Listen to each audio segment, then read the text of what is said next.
Well, it's been quite the journey over the last 15 years of planting switchgrass, and I think we've learned a lot. And there's a lot of those things you've learned have to do with strategy, planting advice, varieties, and I really wanted to create a video going around our farm here. We have 18 acres of switchgrass we planted since 2020, and just in this area alone, we have 3 more acres in Wisconsin. And then even going back to 2009, a guy named Anthony Graham over in Michigan really taught me a lot about planting switchgrass, getting the switchgrass on the ground, those different steps, and just making sure, and kind of it expanded from there. So we're gonna zip around the farm, try to show you from the air. Jen's manning the drone and the camera, and we'll hit a lot of different switchgrass areas and points, and most of all, I think it'll help you guys out a lot along the way with your switchgrass journey. It's been a journey for us, and can't wait to show you what we've learned. Now, this first example here, we're all the way over in our southwest corner. We're going to try to take you around the farm, show you a lot of our switchgrass. This is a switchgrass field that was planted last year. And, you know, for years we fought, I want to get this as high as I can that first year. If you have switchgrass that you're growing and it's on a weed controlled area, very heavily weed controlled, and we'll show you an area that we've planted in switch this year that looks like that, just in a couple steps here. But you can get switchgrass up to 4 or 5 feet tall. We've had it enough where it's thick enough and tall enough to actually house rabbits during the winter time, just in that first season's growth. However, what we've really learned is I'd rather take care of it that first year and make it look pretty going into that second year, because now the switch is really ready to go. We're gonna have minimal maintenance on it this year, and I expect this switch to be over my head in that 6 to 8 foot range this year and just be beautiful. And you can see it along the side here and on both sides, even looking down here. This is what this switchgrass was planted into right here. Up here, the upper area right here, this is what that was planted into last year. This was started with simazine before spring green up. And then once spring green up took place and those weeds were 8, 10, 12 inches tall, then had a spraying of 2 quarts per acre of glyphosate mixed with 1 pint per acre 2,4-D. And then I did it again. And I did it about 4 weeks after that. I would say that timing put that last spraying. First one was probably in March sometime with the simazine. And then the second one was probably about mid-April, 3rd week of April. And I would imagine that second or last spraying of 2,4-D Roundup, which would have been the 3rd spraying overall, would have been about the middle of May to 3rd week of May. I didn't spread the seed until after that 3rd spraying. Seems like a late start, but it's not, because around here the corn's not popping until the 3rd week of May, 2nd week of May, somewhere around there. And so really we're only missing that spring green up period of corn germinating, the switchgrass germinating by a couple of weeks. That being said, had this switchgrass come in really strong. There's some briars that came in, some broadleafs. You can see some dead remnants of some goldenrod in here. And I let this grow. I mowed it to help control weeds sometime in July. That gave this all a fresh start, and then I hit it again with just 2,4-D towards early August. It was green, it's starting to grow, broadleafs are coming in. We had a few broadleafs to take out. It's 1 pint per acre, 2,4-D, and then it's done. Took really strong switch going into the fall, and now we'll let it go. So learned a lot, especially about seeding after that 3rd spraying, not trying to rush this and get it into an actual frost seeding where we're throwing that seed down early. So let's go on to the next one. This is spot number 2, and this is my preferred method of actual frost seeding switchgrass. This is an area that, and you could have taken like this area right here and just sprayed it once in the fall, and then simazine before spring green up, and then just one application of 2,4-D and glyphosate once you had those weeds 8, 12 inches tall. That's not a bad way. In that case, you could have frost seeded in the fall, anytime during the winter with no snow. But this area we actually hit twice last year. So we were able to really get rid of all the weeds. You can see there's nothing here. There's some dead debris of weeds laying here, but we have a really high rate of exposure and so of soil exposure. So you can actually see some seeds still that are on the ground. We actually frost seeded this maybe 3 weeks ago, somewhere around there. But this, because we hit this twice last year, we took open soil right into the spring. I mean, there are no weeds here. Now that being said, weeds are like an ever-invading army of an endless supply of soldiers. They just keep coming. So hit this with simazine before spring green up, and then I'm still going to wait for the weeds to come up, get in that 8 to 10 to 12 inches tall range, and then we're hitting this with one shot of 2,4-D, 1 pint per acre plus 2 quarts per acre of glyphosate. This will be a very strong patch of switch going into this summer because we really don't have a lot of weeds to take care of. You know, that spot back there, we had no pre-spraying in the fall. We were just going into a weedy field in the spring, and we still had great luck. This is one of those areas where, you know, maybe I might have to hit this with some 2,4-D if some broadleaves come in, but I don't think we will. And if we do, I'm going to do it at that range. I'm going to keep an eye on this, and if we do hit it because there's some broadleaves coming in, it'll be more in that late July time frame when that switch. It's just about 1.5 foot at the most. The sprayer boom will be over it. We'll take out that broadleaf, but this is one of those where I expect that switch to be about 4 to 5 feet tall going into this fall because we took the time to spray it twice last year. My preferred method of actually really frost seeding, where we can actually get a control on weeds before winter time, before fall, and then actually frost seed during the winter time so that we can take advantage of that pre-application of chemical and get it going. Now that's spot number 2. We're going to head to spot number 3 over here. We really learned something in this one right here that's been a consistent theme. It's just right behind me. You can actually see that nice bank of switchgrass back there. It's been a few years we've planted that, but we had to take care of it. So let's go take a look at that one. Spot number 3 here was an interesting one that taught us quite a bit. We had a beautiful patch of switchgrass here. Jen, you'd say it looked pretty clean, wouldn't you? I'd say so. Looked nice. Yeah, but it was, I mean, the number one problem. It was about, I mean, was it even this high? No. And so it was 3.5, 4 feet high. It looked beautiful, and it just wouldn't get that height. At the same time, it was pretty dark green, so I didn't think there was a fertility problem. And with switchgrass, really the only thing you ever have to apply to switchgrass is nitrogen, and that's 40 pounds per acre. So you take a bag of 4600, which is 46% nitrogen, you put 100 pounds of that down, you're putting about 46 pounds down. So if your switchgrass is that pukey green color, light green, then I'd apply some nitrogen, but that wasn't the case here. And so we were looking at it and seeing a lot of switch, and whether it's overcrowded switch, which we'll show you later, or switch with weeds or overcrowding. It's almost like stunted bluegill in a pond. When there's too much of a good thing, it's too much. It crowds each other out. We started to investigate and look down in here lower, and you can see how high this switch is now. It's beautiful. It struggled for about 3 years, and then last year I hit it with 2,4-D in the springtime. There was a broadleaf that was growing down in here at the base of this switchgrass. Obviously shade-loving broadleaf. It was almost like a dandelion, and it was pretty prevalent throughout this entire stand all the way through here. And so knowing that weeds or switch has the ability to diminish, what it'll do is it'll actually make the stem diameter more narrow. It'll make it less stiff, and it'll make the overall height a lot lower. So I came in here just with 1 pint per acre of 2,4-D, took out the broadleaf, and we went from 3 years of really good growth and a good covering, and it's just whatever weed was down there.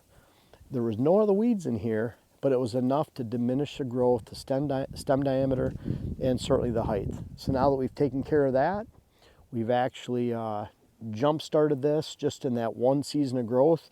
It jumped up to the normal 6-7 foot high range, and now we've been really happy with it. We have a beautiful wall here that blocks our access when we come into that redneck back behind me. So spot number 3, again, something we've learned a lot from in this supply. It has a lot of applications for what switch will look like if it's overcrowded, mixed with a weed or mixed with other grasses. You're always going to get lower height and a smaller, weaker stem, and that's not a great thing when it comes to either screening yourself or applying and creating cover for pheasant escape cover, rabbit cover, whatever it might be.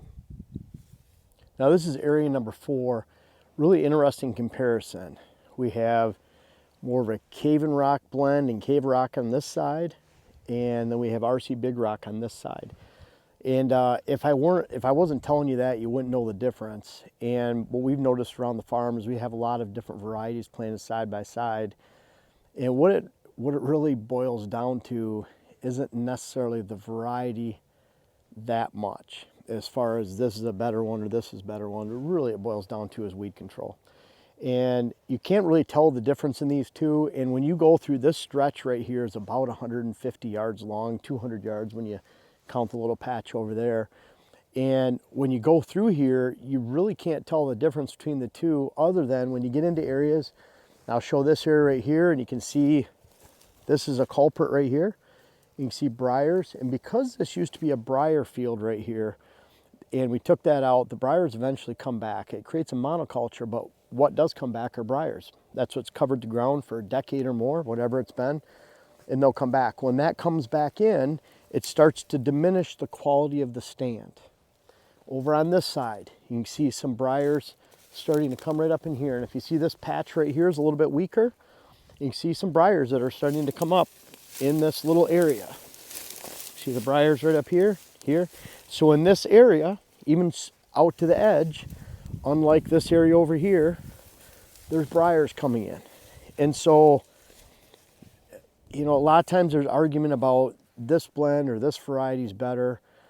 And I will say we enjoy a later germination date, meaning we want our switchgrass to germinate at a higher temperature, soil temperature, 58 degrees, 56 degrees like corn. We do not want the switchgrass germinating in the high 40s, because we want to make sure we get that extra kill in there for weeds, because ultimately weed control is most important. So if there's a variety out there that says, well, it's going to germinate earlier in the spring, that's a very bad thing, because if it's germinating, we need to get that spray in.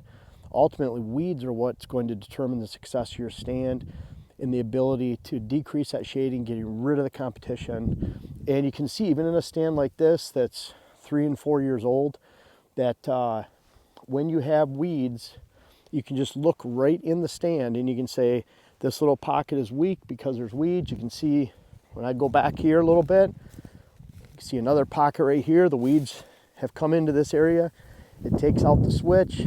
When I walk back into here, there's briars as we get closer to that edge that are taking over.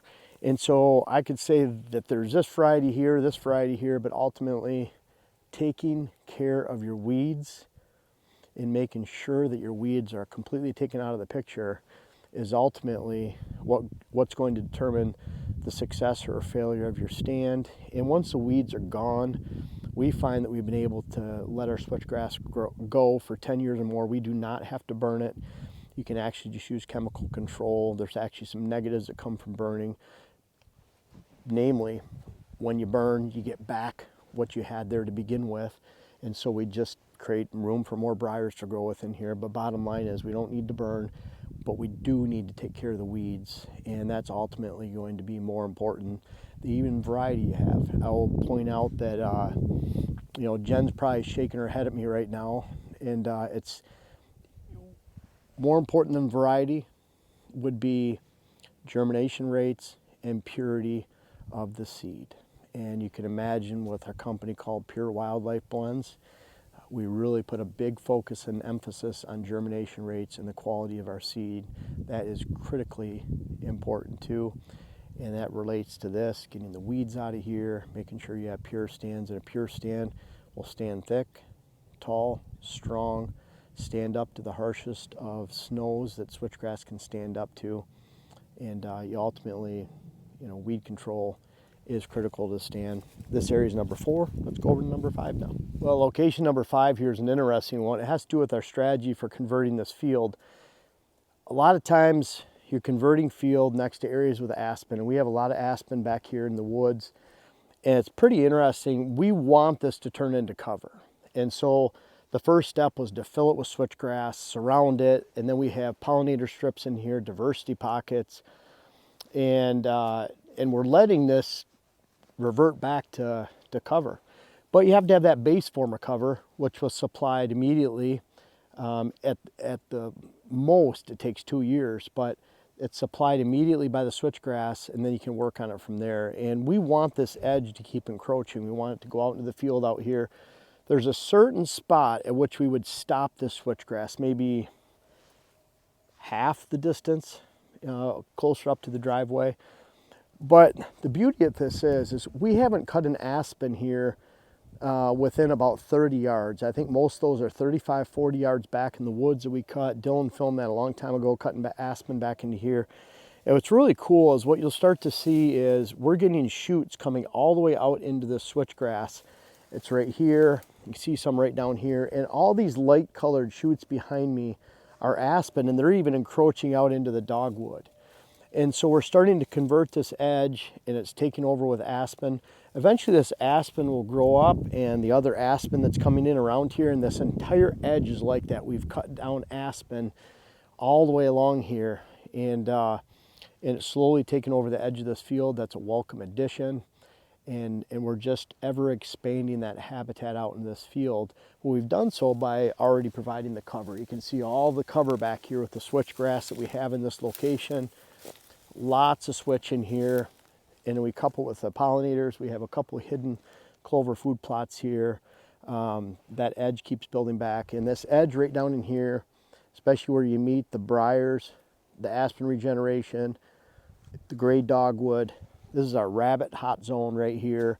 Also our turkey nesting for poult escape cover, and then we have a lot of pheasants out here. This is where all the habitat comes together, and we're trying to expand the whitetail habitat. So let's go up here and look at number 6. Something that's really important and near and dear to my heart up here is that blend of switchgrass and pollinator. Let's go take a look at it. Now, why don't most pheasant mixes and CRP mixes actually hold pheasant? Because the cover lays down during the wintertime in this north half, most of the north half of the country. You just need to get a couple wet snows in a lot of areas. And when you have switchgrass mixed with pollinator blends and different grasses, then it's diluted enough to where there's no actual viable cover. We have hundreds of acres of it around the corner from us down here, and every pheasant they put in there has died. And so out here we have a flourishing pheasant population, and it's because we've taken pollinator strips, all broadleafs except for one seed out of 20 some per perching grass and blue stem. Other than that, this is all broadleafs, different types of bee balm, cones, milkweed, various types of goldenrod, prairie clover, lots of different varieties of pollinators. We want that separate from our switchgrass. So this entire area is surrounded by switch, but then we have these nice strips through here and back there behind Jen where we have pollinators growing. I like that mix to be about a 1-to-4 ratio, 1-to-3 ratio of pollinator to switchgrass. So switchgrass is 3 or 4 times greater than the pollinator. By the time we mix in our diversity pockets from big rock trees and all our different shrubs and trees in those, and then these pollinator strips are all surrounded by switchgrass, then it equals actual cover that stands up all fall and winter and can actually sustain a wildlife population, including pheasant, rabbits, and turkey nesting, poult, and then again we have our aspen regeneration down there for grouse. So it all literally comes together right here, and the difference of mixing this all together in one, I call those kitchen sink blends. They do that for food plots and for CRP mixes, pheasant mixes. It's not a good idea. Learn what is the best out of each type of habitat and get the most out of it. We have the most out of pollinator right here. We have the most out of switch right here. And this is going to be beautiful growing into this summer because we've separated it, and that's going to equal a lot of wildlife. Now, before we owned our seed company, we had someone else we get seed through, and they got some bad batches of switchgrass. And what ended up happening is we had a lot of foxtail. We don't have any foxtail out here, but in that year's batch of switchgrass, we had foxtail. And I think it ended up being more than they stated on the bag, not their fault. But bottom line is, foxtail is something you really have to take care of because it's smothering. And so we had a really good patch of switchgrass. And I'll show you once we get in here a little ways. This is some of our first switchgrass that was planted in 2021. And you can see how thick, going really good out here. But then you get to this outside edge. These used to be where we drove on through here. We wanted to convert this to switch, bad batch of switch. And so that year, I believe it was 2022, we got into some bad switchgrass with foxtail. Foxtail, if you don't take care of it, it can really hurt you. So we're mowing this, weeds are coming up, mowing it, weeds are coming up. And of course 2,4-D doesn't cut it and mowing doesn't cut it. It eventually will take over. And this is an example of using chemical is about the only way to control something like a foxtail. It's very smothering. It's like a smother crop for switch. And so the good thing is though, 5 to 6 ounces of quinchloric per acre on established switch that second year. So the first year you want to mow, keep getting that sunlight to it. And then by the time we got into that, and even if you went in August that year and you're mowing and you went with more like 4 to 5 ounces of quinchloric per acre, then you can really take out that foxtail with just one application. But especially waiting to that following year, bump that up to more like 5 to 6 ounces. You have to be very careful that you don't spray too much or double up your spraying with quinchloric, but you can effectively eliminate completely that foxtail. And I wanted to show you this area because this is a good illustration. You get back in here, it's super thick, dense. You get out here where we had to really take care of the foxtail, and you can see we have established clusters of switch. There's a small one right here, and then you have these clusters out here, and you can see how they're spaced because we lost a lot of switchgrass in this stand because it was smothered out by the foxtail. So if you have foxtail, learn to identify it, learn to hit it with foxtail, or hit it with quinchloric, and understand too that you're not going to take care of it with mowing or burning. If you burn it, you just get more foxtail. It's going to keep competing with the switchgrass. And so this is something, you can even see the spacing back in here. You see a cluster. This would have been one seed of switch. And that's a good illustration too. I mean, just look at this bunch of switchgrass. That all came from one seed right here. You go back here. This is one batch of one seed of switchgrass and what it comes into. And I believe ultimately this was cave-in rock right here.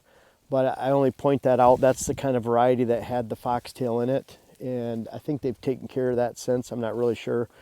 We don't buy it. But bottom line is it really diminished the height, the overall thickness of the stand, the stem diameter, and we're cleaning it up as we go. And the foxtail's all out of here now, but it really did some damage. And bottom line, just take care of it. And you can get rid of it really quick. Just use that quinchloric. And I'm excited to show you this next spot because this was a mistake of mine in 2020 of overseeding it. And I'll show you what it looks like and how to identify if you actually put too much seed down in our example number 8. Now this was a mistake in 2020. We actually have a really good stand of switchgrass here, but there's one problem, and that's that I had extra seed and I used it all. This is about 1.5 acre corner right here with a really nice tunnel going through it. This was an area that actually I started spraying in May with simazine, or April with simazine, and then 2,4-D Roundup, 2,4-D Roundup. It was a previous year's food plot that the previous owner had. They actually had a redneck right about here. That's why we call it Redneck Corner here. It was a great spot for a patch of switchgrass and bedding cover, terrible spot for a food plot and holding deer here and putting them on their neighbors. So we completely converted it, which was easy to do with the previous food plot. We got a great stand, but I use 15 to 18 pounds per acre. We recommend 8 pounds per acre. The reason is because if you have too much switchgrass, it outcompetes with each other, just like bluegills in a pond. The stem diameter gets small and it's shorter, and then it can't withstand wind, snow, and any kind of extreme weather at it. Now that you throw at it, we actually do pretty well here all fall. So until we get deep, heavy snows and heavy winds, It's pretty good. And you can see, I wanted to point this out. This is our tunnel that we keep mowed. It's about a 7-8 foot path wide. The switchgrass that is right on the edge of this path is getting full sun on this side. So it grows up really strong, and you'll notice that right down the line here, you can see heavy switch right along this edge.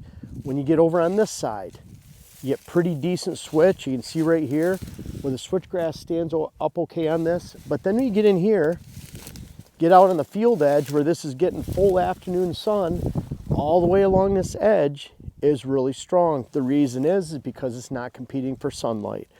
Again, that's the death of all switchgrass, the shade competition, not getting enough sun. So when you get in the center here, it's smaller, thinner diameter, lays down. It's no different than over here. Once you get past this line that's fully exposed to the sun, you step over into here, and this is a lot more susceptible back in here to heavy snow, heavy wind, moisture, and it starts to lay down really as we get into November and December, even with heavy winds and rain. So big difference on the inside here, where it's all out competing itself like stunted bluegills in a pond. And then we go to this heavier line right here where it's thicker, stands up to the snow because it's getting more sun. Heavy line right here, and then that really heavy line facing the field edge out here. So it doesn't matter if it's switchgrass competing with itself. Even Jen right here can show this is an area where we have some weeds coming in, and you can see what happens to the overall quality of the switch in this location. So need to take care of some broadleaves here, but whether it's weeds, native grasses, pollinators in the mix, that diminishes the value of the cover with the cover being provided by the switch. We want this solid switch around here because our cover for bedding cover is on the inside right here. We have a lot of aspen regeneration. We have bedding out on this point. Our neighboring properties are not that far away, 100 yards or less. And so we want to hold deer in this area, make them feel safe going through this inside corner. Sets up a good stand location we have right back here. The opposite of that is food. Actually throws deer back in our neighbors. So the switchgrass and solid switchgrass was a really good choice. And then we have cuttings all the way around this corner. We have a rabbit hut, a rabbit house right over here. And then we have aspen regeneration coming out and encroaching on this edge all the way back and forth. So good turkey nesting. We've seen poult in this area, pheasant back in this corner, but certainly an example of what too much of a good thing can actually be. And that turns it into a bad thing when you're giving too many pounds per acre of switch. Again, 8 pounds per acre, not 15 to 18. We start to see the stand diminish especially when you get into that 12 to 15 pounds per acre. So I would advise you heavily not to oversaturate an area with too much seed. Let's go on to number 9. Now this spot, area number 9, is an area that we want to get rid of the aspen. We have aspen encroaching into this area, which is largely our fault. That's not a bad thing. We've cut a lot of aspen bedding right over into this corner. So as we've cut aspen inside the woods over there, then it's throwing shoots all the way out here into this power line area. And that's why we don't want these right here. Now, we could leave it up to the power line company, and what they're gonna do is just come through here and mow it, and they'll probably do it in August, mow all this down, and we don't have any cover along this entire strip, which is, oh boy, 250 yards long. And so we wanna get rid of this aspen. And when you have this aspen encroaching the switchgrass in areas you don't want, like here, then we can hit this with Garlon. Tordon's another one, but Garlon I think is something you can buy as a consumer. And Garlon will take out not only this aspen, but briars. And we have a lot of briars right up here. We'll give you some B-roll on that in a little bit. But the briars and the aspen we can take out of the switch and it won't kill the switch. What's interesting, we have a lot of briars encroaching in there into our 3rd and 4th year switchgrass. And the great thing about planting into briars is you kill the briars, you mow it, kill it, hit it multiple times with 2,4-D and glyphosate, get it ready, frost seed, and that's how we started these areas back here. Because that monoculture of briars and briar growth was there to begin with, you get a really good catch on the switch, and until the briars start coming in year 3 or 4, then you'll get a really solid stand to switch. What you're left to do though is if you just let it go for 10 years, it's going to convert all back to briars. So it's really important whether you're getting rid of this aspen right here or unwanted briar growth to hit it with something like Garlon and take it out. And you can effectively do that without damaging the switch. Always make sure that you put the right amounts out. We're going to learn a lot about this year because it's that time in the process right now where we need to hit it with Garlon. So we'll bring that to you, the amounts that we're using. We're going to do some research. Probably talk to Brandon from First Choice Food Plots. He's always spraying and getting stuff like this and weeds and tree growth and briars out of switchgrass for clients. So we're going to really follow Brandon's advice and lead on this, and we'll go from there, but we'll bring it to you. Let's go over to area number 10 now. We've learned with switch in this area number 10 is that it's a great complement to early successional growth, and especially brush or bushes, sumac, and in this case gray dogwood.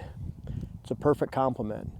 We can establish a switchgrass right here, and then we have this beautiful, nice stand of gray dogwood all the way along here. And it's that perfect 1-2 punch for not only screening a food plot on the other side, but for providing really good pheasant nesting cover, escape cover. And it's really easy to establish. So this is an area that, kind of like the edge of the switch right up here, some of the grassy area, this is an area we didn't attend to in the fall. And so we just came out here and hit it with simazine before spring green up, hit it with 2,4-D Roundup, hit it with 2,4-D Roundup, and right at the end of that second application of chemicals, we waited about a week and we spread our switchgrass. For that, we get a lot of weeds coming in. And so in this case, it's so critical always to address your weeds. But when you start in areas that have not had previous year's chemical treatments, not been a food plot, ag field, you haven't sprayed a couple times or even one time the year before, then you're going to get a lot more weed growth coming in. And so that's what happened here. We ended up mowing this area twice last year. And so you're getting fresh growth each time that you mow. We're mowing to make sure those weeds are down to wherever that switchgrass is growing. It doesn't matter if the switchgrass is 8 inches and the weeds are 15 inches. We just mow it all down to 5-6 inches. And that way the switchgrass is at an even playing field with the weeds and getting full sunlight. And then the weeds take over again. Then the weeds take over again. About August, we're getting that fresh growth coming in after 2 mowings. And then you come back out here and the switchgrass is above the weed growth, but there's still weeds in there. So you come back out here, the switchgrass is 8 inches taller than the weeds a week later, 2 weeks, and it's finally hitting that exponential growth.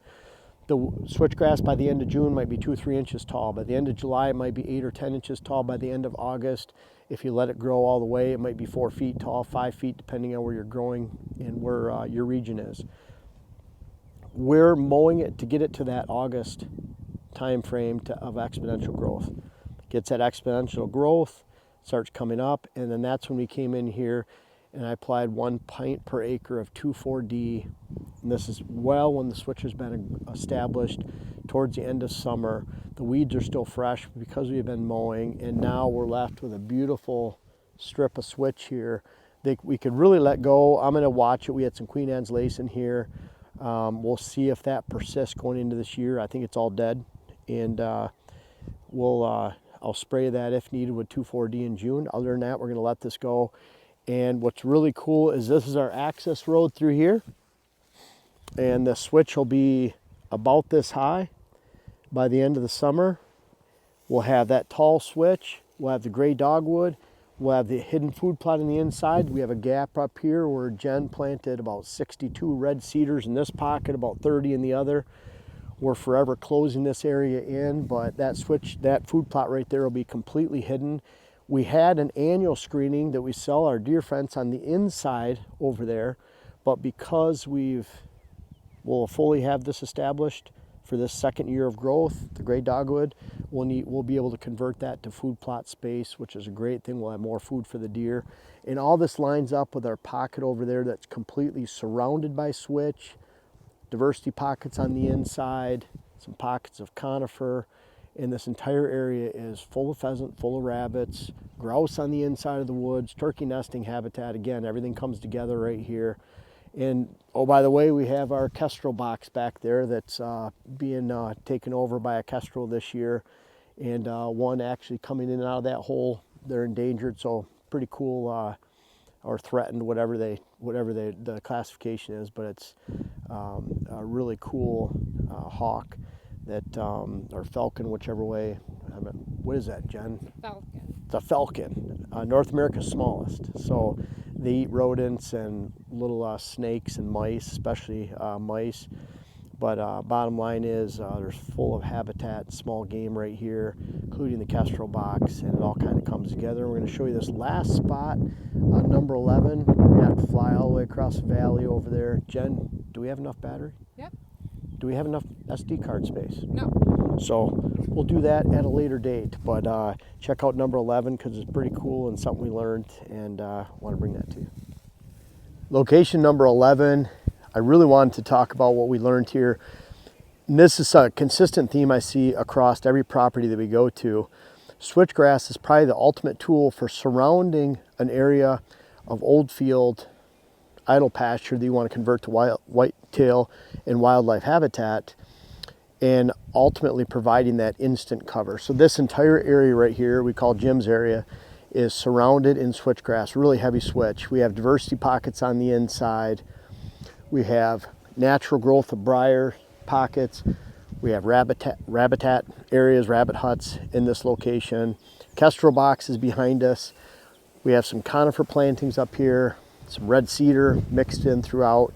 Bottom line, and even some switchgrass pockets on the inside.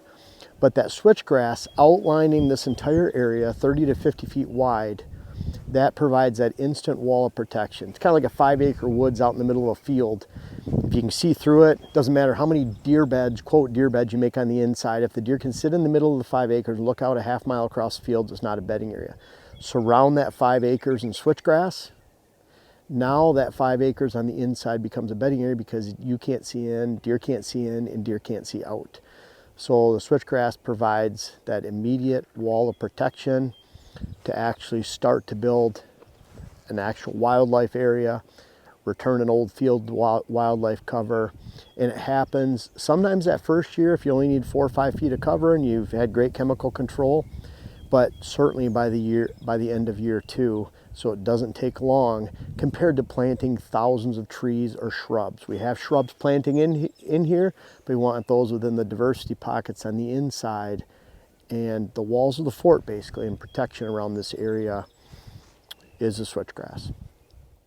Now the 12th and final point that we've learned about switchgrass is it makes great edging. And what we found, this is an area we're talking about on the back 67, the 2 sides of the triangle. The base of the triangle we actually created with multiple sprayings and frost seeding. However, the sides we sprayed simazine, sprayed 2,4-D Roundup, 2,4-D Roundup, and then we seeded the switchgrass. Well, it was pretty poor soil back there. And so in July we were looking at it and there was no growth. We wondered if the seed washed away some way. We wondered if there was too much chemical applied. We just couldn't figure it out because other areas that we planted the same way 2 years ago in the same manner were growing. Well, those areas had heavy soil, and the area back there had light soil, and there just wasn't enough moisture to germinate that switchgrass. However, switchgrass will stay in the ground and germinate at some point. It always does. It's a very, very hardy seed. It doesn't just go away. So what ended up happening that year is all of a sudden in August, we had little young switchgrass plants growing. And it was really, really cool because once that was growing and once that was coming in, then we figured it out. It was just poor soil, sandy soil. It kept everything from germinating until later. We had drought that summer, extreme drought in June and July. But the point is, when you plant that switchgrass, it's going to come up eventually. And that being said, edging your food plots is extremely important. And in this case right here, Jenny even said, why are we not edging this right here? And we need to be. Now that we're getting rid of the annual screening up there, it's converting to switchgrass. We'll give ourselves about 6 to 8 feet wide of switchgrass right here, and that way deer that are bedded right there can't see across the field. So this is going to be a really cool spot for edging, and you can bet if it's sandy soil and you don't get that germination till late, don't give up on it. Switchgrass will germinate, and always keep that in mind. Make sure you keep it mowed, keep the weeds from shading it out, because when it does germinate, if there are weeds that are 2 feet tall, those weeds will just shade it out and kill it. So keep mowing it, keep persistent, always know your switchgrass will germinate and you are going to have a field. Don't give up on it.